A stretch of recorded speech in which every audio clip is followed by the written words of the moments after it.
friends, welcome to Hot and Taste. இன்னைக்கு நம்மளோட கிச்சன்ல ரொம்ப சூப்பரான green தோசை நம்ம பண்ண போறோம்.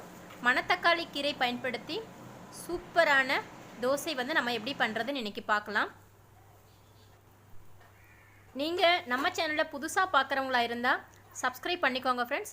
பக்கத்துல இருக்கிற notification bell symbol-ஐயும் கிளிக் பண்ணிக்கிட்டீங்கன்னா நான் எப்ப வீடியோ அப்லோட் பண்ணாலும் உடனுக்குடனே நீங்க பார்க்க முடியும்.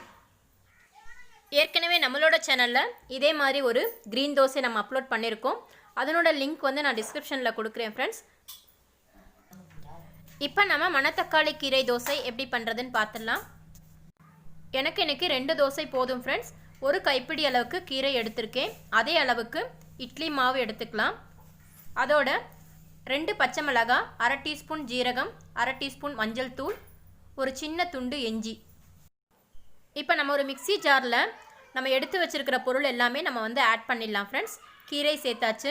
அதனோட மஞ்சள் தூள், ஜீரகம், பச்சை மிளகாய், இஞ்சி ஒரு துண்டு இது எல்லாமே நம்ம சேர்த்து நல்லா பேஸ்ட் பண்ணி எடுத்துக்கலாம். ஒரு 2 டீஸ்பூன் அளவுக்கு தண்ணி சேர்த்து நம்ம நல்லா அரைச்சு எடுத்துக்கலாம். இப்போ நமக்கு தோசைக்கு தேவையான கீரை கலவை வந்து நமக்கு ரெடி ஆயிடுச்சு.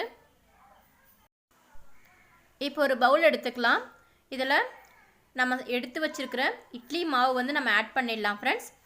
நம்ம எடுத்துருக்கிற இட்லி மாவும் கீரை கலவையும் ஒரே அளவில் எடுத்தீங்கன்னா தோசை வந்து நல்ல க்ரீன் கலர் வந்து நமக்கு கிடைக்கும். ஏற்கனவே நான் வந்து இட்லி மாவில் உப்பு ஆட் பண்ணியிருக்கிறதுனால நான் வந்து எதுவும் சேர்க்கலை. இப்போ நமக்கு மணத்தக்காளி கீரை தோசை பண்ணுறதுக்கு மாவு வந்து நல்லா ரெடி ஆயிடுச்சு. தோசை வந்து நம்ம ஊற்ற ஆரம்பிச்சிடலாம் फ्रेंड्स. பான் வச்சுக்கலாம். பான் நல்லா சூடேறினதும் இந்த தோசை வந்து நம்ம ஊற்றிக்கலாம். நீங்கள் வந்து இன்றைக்கி நம்ம காரம் கலந்து செஞ்சுருக்கோம். நீங்கள் இனிப்பு சேர்த்து கூட இந்த கீரை தோசை வந்து நீங்கள் பண்ணலாம். பச்சை மிளகாய்க்கு பதிலாக நீங்கள் நாட்டு சர்க்கரையும் தேங்காய் துருவல் சேர்த்து நீங்கள் அரைச்சி எடுத்துக்கலாம் ஃப்ரெண்ட்ஸ். இனிப்பு தோசை பண்ணும்போது நம்ம ரொம்ப நைஸாக ஊற்ற முடியாது.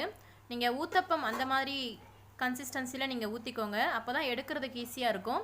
நீங்கள் கார தோசை வந்து நீங்கள் ரொம்ப நைஸாக ஊற்றினாலும் எடுக்கிறதுக்கு வந்து ரொம்ப ஈஸியாக வரும் ஃப்ரெண்ட்ஸ்.